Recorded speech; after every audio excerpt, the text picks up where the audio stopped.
आज हम लोग मेंडल के नियम के बारे में पढ़ेंगे, जो परीक्षा की दृष्टिकोण से बेहद इम्पोर्टेंट टॉपिक है। तो हम लोग जानेंगे कि मेंडल के नियम क्या है।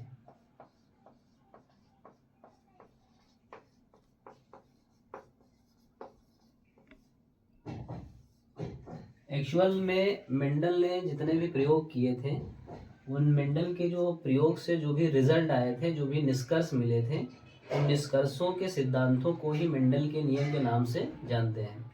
और हम जानते हैं कि मेंडल ने अपना प्रयोग जो है मटर के पौधे पर किया था। क्यों किया था, इसके बारे में भी हम लोग चर्चा करेंगे कि आखिर मेंडल ने अपने प्रयोग में मटर के पौधे को ही क्यों चुना था। तो मेंडल के प्रयोगों से जो भी निष्कर्ष निकले थे, उसके आधार पर मेंडल के 3 नियम हैं। पहली बात तो हम जानेंगे कि मेंडल के नियम के बारे में क्या है। तो हम कहेंगे कि मेंडल ने जो भी प्रयोग किए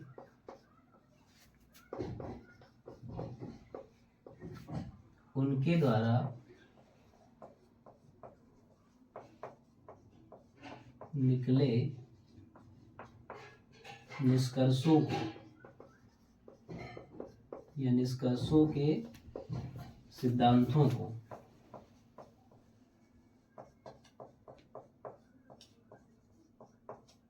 मेंडल के नियम के नाम से जाना जाता है।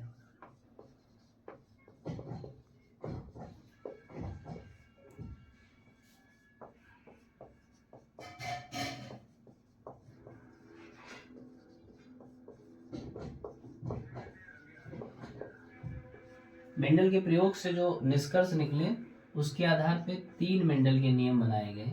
इसमें पहला नियम है प्रभाविता का नियम।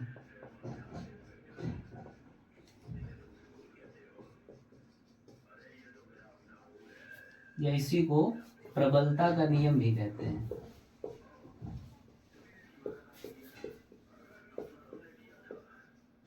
इंग्लिश में इसको क्या बोलेंगे? Law of dominance.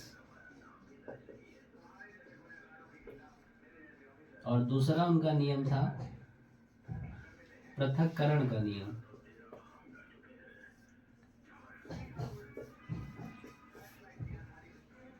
या इसी को युग्मक की शुद्धता का नियम बोलते हैं।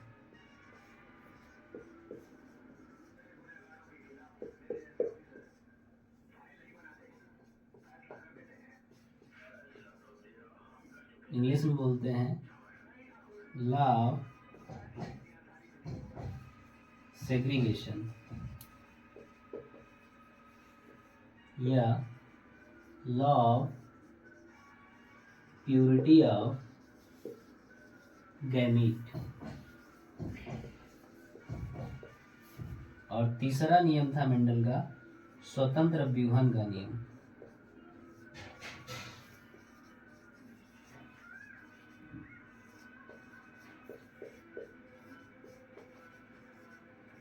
जिसे इंग्लिश में बोलते हैं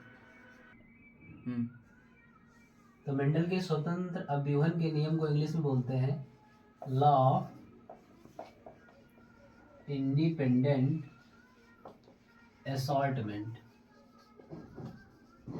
मेंडल का स्वतंत्र व्यूहन का नियम है। तो अभी हमने चर्चा की थी कि मेंडल ने अपने प्रयोग में मटर के पौधे को ही क्यों चुना था। एक्चुअल में मेंडल भी बहुत होशियार थे। उन्होंने अपने प्रयोग में मटर के पौधे को चुना था। और वो भी कौन सा मटर का पौधा? उद्यान मटर, जिसका साइंटिफिक नेम पाइसम सटाइवम है।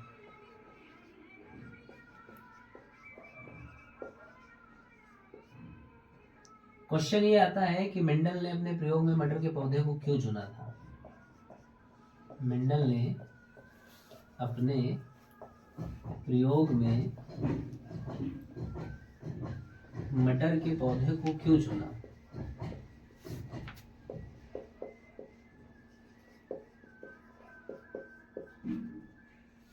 क्यों चुना? तो आज हम लोग जानेंगे कि आखिर मेंडल ने अपने प्रयोग में मटर के पौधे को ही क्यों चुना था। एक्चुअल में अभी हमने बताया, जैसा कि मेंडल बहुत होशियार थे, मेंडल ने 1 वर्षीय पौधे को चुना। यदि मेंडल 1 से अधिक वर्षीय पौधे को चुनते तो हो सकता है मेंडल के प्रयोग से पहले मेंडल ही उनकी डेथ हो जाती, तो उनका प्रयोग अधूरा रह जाता।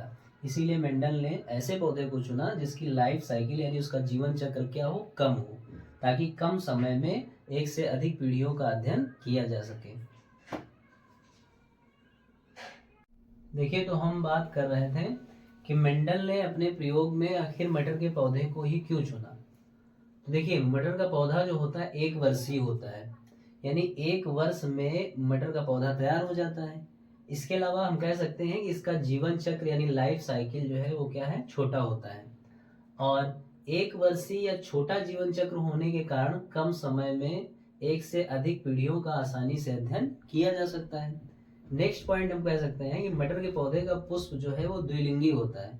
पुष्प का द्विलिंगी होने का मतलब ये है कि मटर के पौधे में जो पुष्प होते हैं उनमें नर व मादा दोनों प्रकार के जन्नांग पाए जाते हैं। यानी पुष्प में खास बात यही है कि नर और मादा जन्नांग दोनों पाए जाते हैं, इसलिए वो पुष्प ऐसा होगा, द्विलिंगी होगा। और जो द्विलिंगी पुष्प होते हैं उनमें स्वपरागण होता है, किंतु अगर हमारी इच्छा हो तो इच्छा अनुसार उसमें हम परपरागण भी करा सकते हैं। इसके साथ साथ मटर के पौधे में अनेक तुलनात्मक लक्षण पाए जाते हैं, और जितने ज़्यादा तुलनात्मक लक्षण पाए जाएंगे उतने ही रिजल्ट अच्छे आएंगे। तुलनात्मक लक्षण पाए जाने का मतलब ये है कि मटर के पौधे में कई सारे वेरिएशंस पाए जाते हैं। गोल मटर होती है, पीली मटर होती है, या झुर्रीदार मटर होती है। उसके साथ इसकी अगर फलियों की बात करें तो कुछ फूली फली होती हैं और कुछ पिचकी फलियां होती हैं। तो इसीलिए मेंडल ने अपने प्रयोग में मटर के पौधे को चुना था। इसके आगे जो हम लोग जानेंगे कि आखिर मेंडल के तीनों नियम क्या थे, जिसमें पहला नियम अभी हमने चर्चा की थी कि वो कौन सा था, मेंडल का प्रभाविता का नियम या प्रबलता का नियम, जिसके लिए हम लोग समझेंगे कि आखिर उस नियम को क्यों दिया गया।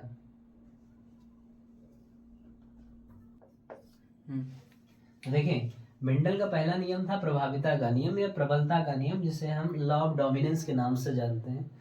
तो इस नियम के अनुसार क्या हुआ, इस नियम के अनुसार जब मेंडल ने एक जोड़ी तुलनात्मक लक्षण वाले पौधों के मध्य संकरण करवाया तो ये रिजल्ट देखा कि F1 पीढ़ी में जो लक्षण अपने आप को प्रदर्शित कर रहा है उसे प्रभावी कारक या प्रभावी लक्षण बोला, और जो लक्षण अपने आप को F1 पीढ़ी में प्रदर्शित नहीं कर पाता है उसे अप्रभावी कारक लक्षण कहा।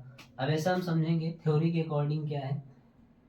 इस नियम के अनुसार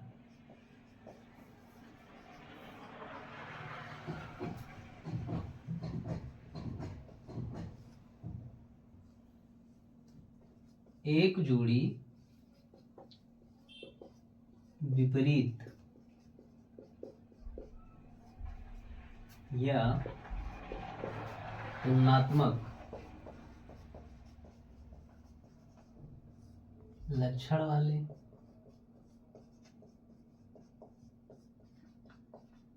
पौधों के मध्य संकरण कराने पर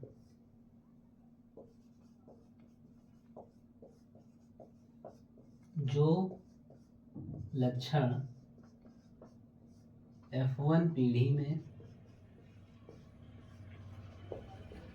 अपने आप को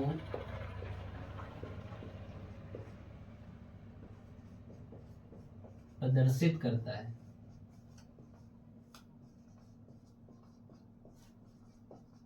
उसे प्रभावी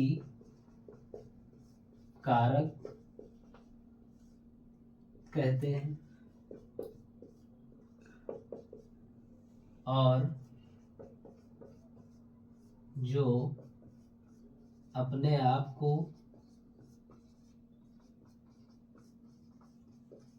प्रदर्शित नहीं कर पाता है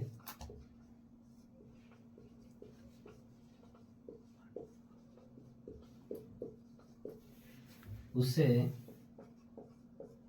अप्रभावी कारक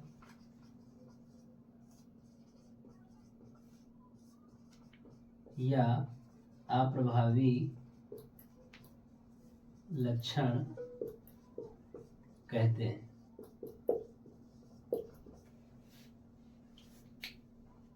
क्या बताया गया, प्रभाविता के नियम के अनुसार या इस नियम के अनुसार जब एक जोड़ी विपरीत या तुलनात्मक लक्षण वाले पौधों के मध्य संकरण कराया गया तो F1 पीढ़ी में यानी प्रथम संतानी पीढ़ी में जो लक्षण अपने आप को प्रदर्शित करता है उसे डोमिनेट फैक्टर या प्रभावी कारक कहते हैं। इसके अलावा जो अपने आप को प्रदर्शित नहीं कर पाता है उसे अप्रभावी कारक कहते हैं।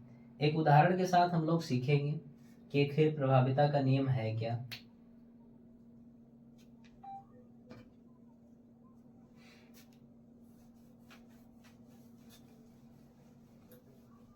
लंबे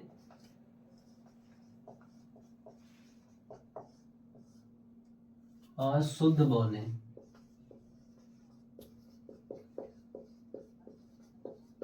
अर्थात कैपिटल टी और स्मॉल टी वाले पौधों के मध्य क्या कराया, संकरण कराया।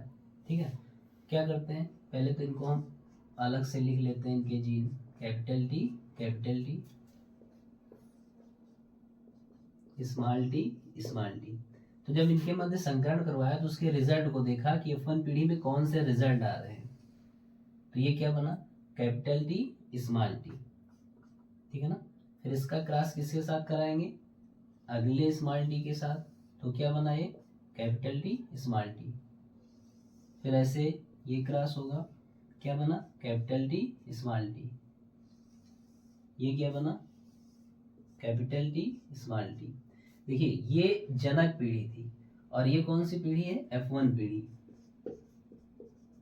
या इसी को हम प्रथम संतानी पीढ़ी के नाम से जानते हैं। तो देखिए इधर शुद्ध लंबे पौधे थे, इधर शुद्ध बौने पौधे थे। तो लंबेपन का भी जीन है और बौनेपन का भी जीन है। लेकिन जब F1 पीढ़ी की हम बात करते हैं, इन दोनों का जो रिजल्ट आता है तो F1 पीढ़ी में केवल और केवल लंबे पौधे प्राप्त होते हैं। इससे एक चीज साबित होती है या इससे ये सिद्ध होता है कि लंबेपन का जीन यानी कैपिटल टी जो है वो F1 पीढ़ी में प्रभावी है, जबकि स्मॉल टी वाला जो जीन है बौनेपन का जीन वो पहली पीढ़ी में अप्रभावी है, जिसके कारण पहली पीढ़ी के जितने भी पौधे प्राप्त होते हैं सबके सब लंबे होते हैं। इसी के कारण इसी के लिए इसे हम प्रभाविता के नियम से जानते हैं, क्योंकि इसमें प्रभावी कौन है, कैपिटल टी प्रभावी है, इसीलिए इसको हम प्रभाविता का नियम कहते हैं।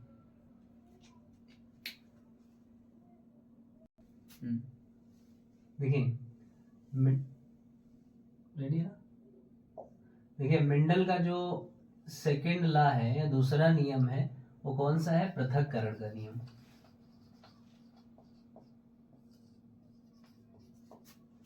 पृथक्करण का नियम।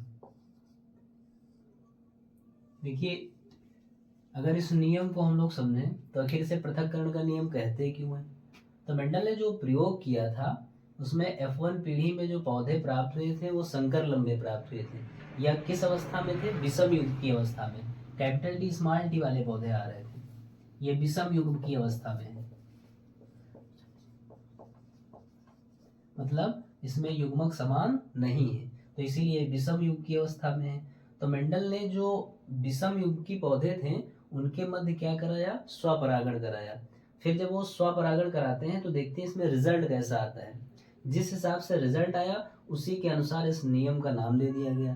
तो नियम जो है वो पृथक्करण का नियम है। तो इसमें होता क्या है, इस नियम के अनुसार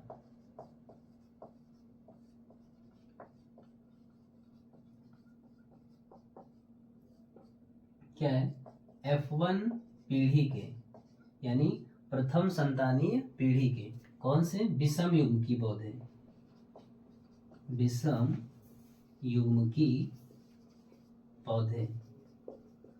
F1 पीढ़ी में कैसे पौधे प्राप्त हुए थे, विषम युग्म की, कैपिटल टी स्मॉल टी के मध्य स्वपरागण कराने पर F2 पीढ़ी में यानी द्वितीय पीढ़ी में, F2 पीढ़ी में परस्पर विपरीत लक्षणों का एक निश्चित अनुपात में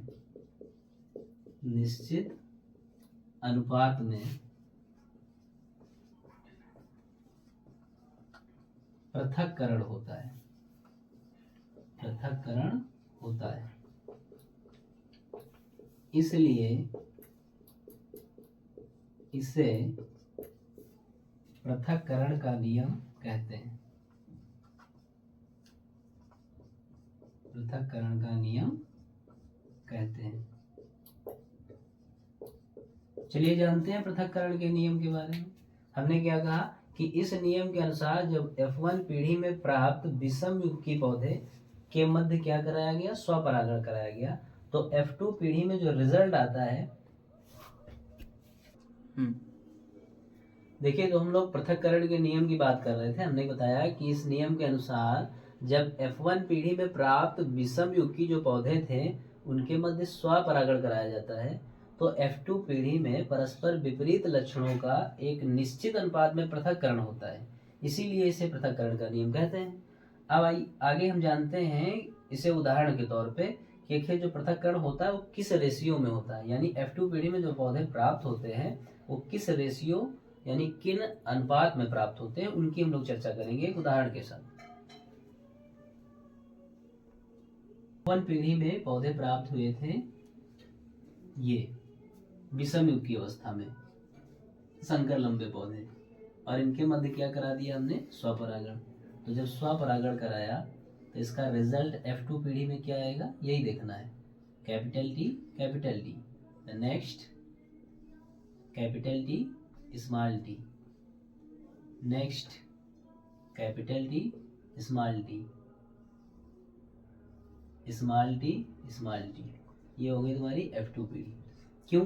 क्योंकि ये F1 पीढ़ी के मध्य तो हमने स्वपरागण कराया ही था, इसलिए ये जो पीढ़ी आएगी वो कौन सी होगी, F2 पीढ़ी। इसमें हम देखेंगे तो ये पौधे जो प्राप्त होते हैं ये कैसे हैं, शुद्ध लंबे। कैसे पौधे हैं, शुद्ध लंबे। ये कैसा पौधा है, संकर लंबा है, ये संकर लंबे पौधे हैं।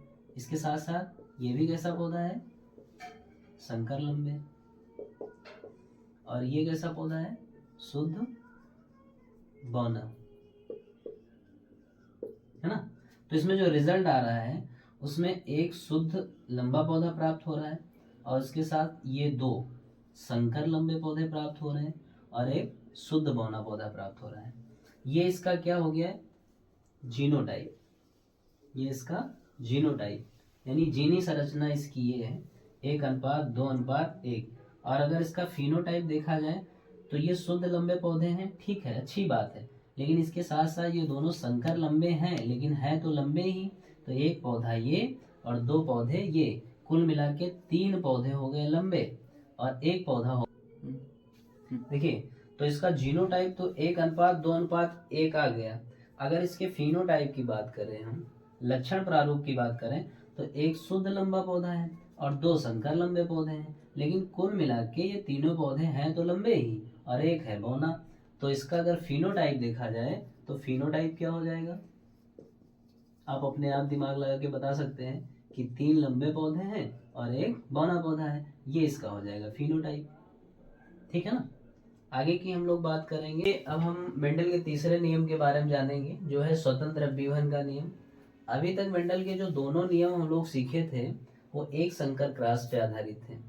उनमें एक जोड़ी तुलनात्मक लक्षणों वाले पौधों के मध्य संकरण कराया जाता था, और इसमें क्या होता है, इस नियम के अनुसार जब 2 जोड़ी विपरीत लक्षणों वाले पौधों के मध्य संकरण कराया जाता है तो दोनों लक्षणों का पृथक्करण किस रूप में होता है, स्वतंत्र रूप से होता है।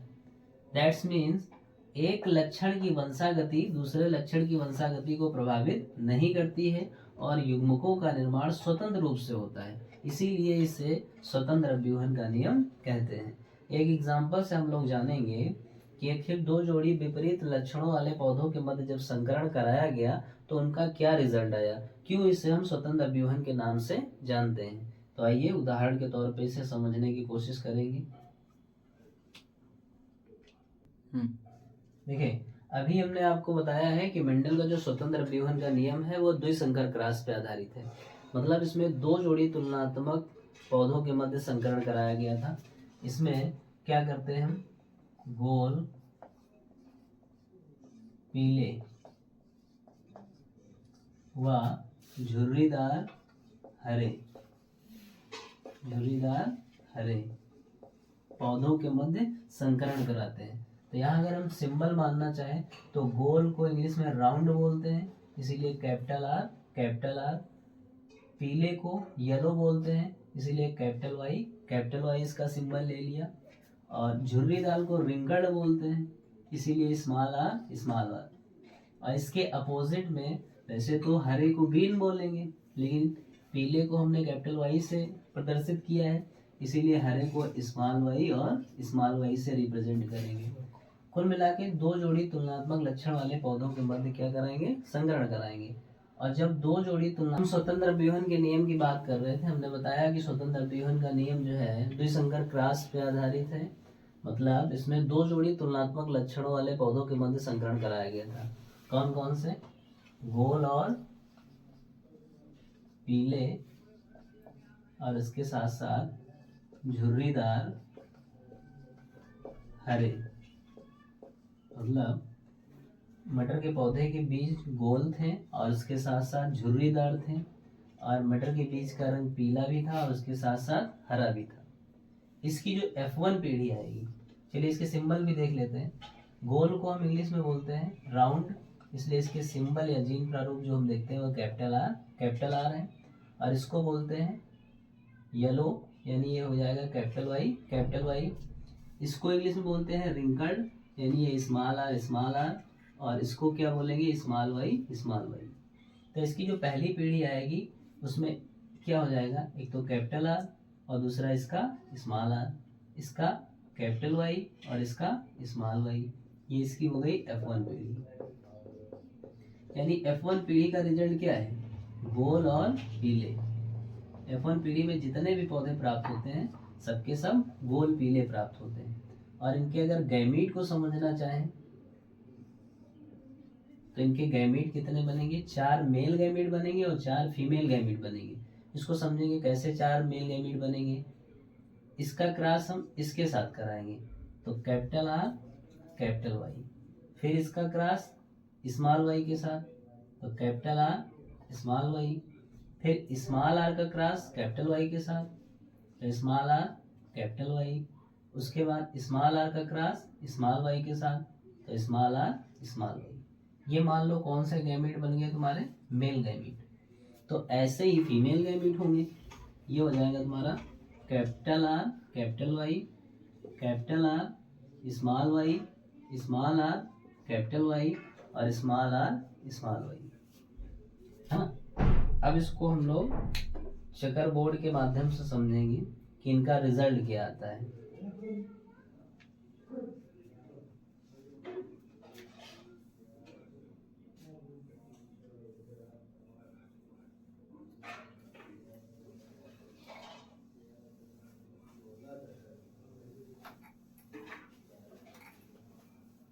रेज कर दो, अब वो हम फिर से बनाइए, चलो कोई बात नहीं।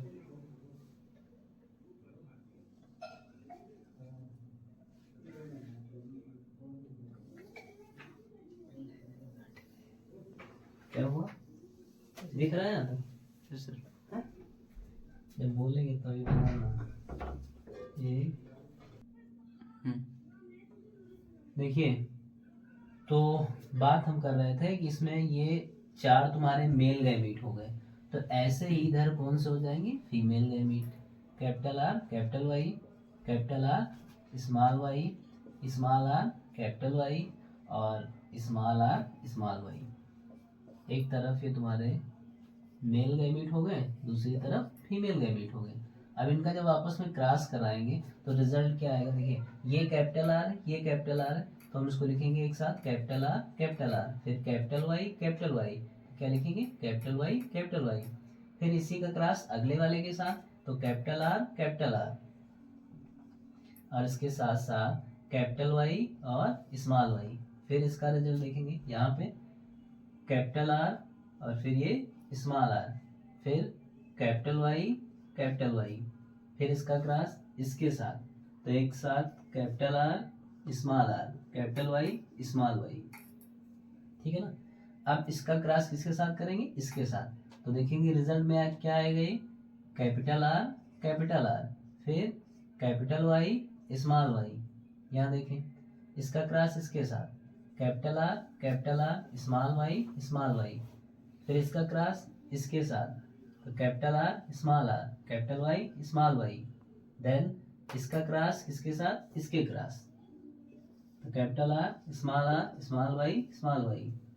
आगे ऐसे ही करेंगे, कैपिटल आर कैपिटल वाई, फिर कैपिटल आर कैपिटल वाई, फिर इसका क्रॉस इसके साथ स्मॉल आर कैपिटल वाई, फिर इसका क्रॉस इसके साथ, तो small R capital Y small Y. Last वाला यहाँ से यहाँ देखें, capital R capital Y small Y, फिर इसका क्रॉस इसके साथ capital R small Y small Y, फिर इसका क्रॉस इसके साथ small R capital Y small Y, फिर इसका क्रॉस इसके साथ, तो स्मॉल आर स्मॉल वाई। ठीक है ना। देखें, मेंडल का जो पहला नियम था उसमें जब कैपिटल टी स्मॉल टी वाले दोनों जो रिजल्ट आते थे उसमें कैपिटल टी प्रभावी था, और कैपिटल टी प्रभावी होने के कारण पौधे लंबे होते थे। यानी यहाँ पे हमें ये सीखना है कि अगर कैपिटल में जीन कोई भी हमें दिखेगा मतलब वो प्रभावी होगा। अगर वो सिंगल मतलब एक बार लिखा है तो बेटर है ही है, और अगर डबल में लिखा है तो 100 गुड 100 बेटर, मतलब प्रभावी तब भी होगा। तो मतलब यहाँ पे कैपिटल आर है, मतलब ये पौधे कैसे होंगे, गोल, और गोल के साथ कैसे होंगे, पीले, क्योंकि कैपिटल वाई है और कैपिटल हमेशा प्रभावी होता है। यहाँ पे कैपिटल आर है तो गोल तो है ही है, फिर इसके साथ साथ इसमें एक कैपिटल वाई मिल रहा है तो मतलब वो कैसे होंगे, पीले होंगे। उसके साथ इसमें एक कैपिटल आर मिल रहा है और कैपिटल आर हमेशा प्रभावी होगा, मतलब कैपिटल आर किसको रिप्रेजेंट कर रहा था, गोल को, तो ये भी गोल हो गए। और इसमें कैपिटल वाई है तो ये भी कैसे हो गए, पीले। ठीक, ये भी कैसे होंगे, गोल और पीले। आई होप अब तो समझ में आ ही रहा होगा। तो ये गोल पीले हो गए। यहाँ पे देखें, ये भी कैसे हो जाएंगे, गोल पीले। ये बार बार जो गोल पीले हम बोल रहे हैं इसका मतलब क्या है, कैपिटल आर अगर एक बार है तब भी वो गोल होंगे, डबल बार है तब भी वो गोल ही होंगे। कैपिटल वाई अगर एक है तब भी वो पीले हैं, सेकेंड टाइम भी कैपिटल वाई है तब भी वो कैसे होंगे, पीले ही होंगे। ये भी कैसे हो गए, गोल। अब ये स्मॉल वाई है और स्मॉल वाई किसको रिप्रेजेंट करता था, हरे को, है ना, तो ये कैसे हो जाएंगे, गोल हरे। ठीक, और यहाँ पे कैपिटल आर है मतलब ये भी कैसे हो जाएंगे, गोल, और ये कैसे होंगे, पीले। ठीक, ये भी कैसे, गोल, और स्मॉल वाई किसको रिप्रेजेंट करता था, हरे को, तो ये कैसे हो जाएंगे, गोल हरे। ठीक, यहाँ पे देखें, ये भी कैसे होंगे, गोल पीले, ये भी कैसे होंगे, गोल पीले। और स्मॉल आर किसको रिप्रेजेंट करता था, झुर्रीदार को, झुर्रीदार, और कैपिटल वाई तो जानते ही पीले होते हैं, ये हो गए झुर्रीदार पीले। ये भी कैसे हो गए, झुर्रीदार पीले। ठीक, ये हो जाएंगे गोल पीले, ये भी तुम्हारे गोल, लेकिन ये पीले ना होते कैसे होंगे, हरे होंगे, स्मॉल और ये तुम्हारे हो जाएंगे झुर्रीदार पीले, और ये हो जाएंगे झुर्रीदार हरे। ठीक है ना। इसमें रिजल्ट क्या आया वो हम लोग देखेंगे। तो हम ये देखेंगे कि इसमें गोल पीले की संख्या टोटल 9 होगी। कितनी होगी, 9। एक गोल पीले ये 1 2 3 4 5 6 7 8 और 9। ये देखिए आप यहाँ से देख सकते हैं 1 2 3 4 5 6 7 8 9, यानी इसमें गोल पीले कितने आते हैं, 9। ठीक है ना। तो गोल पीले इसमें कितने आ गए, 9।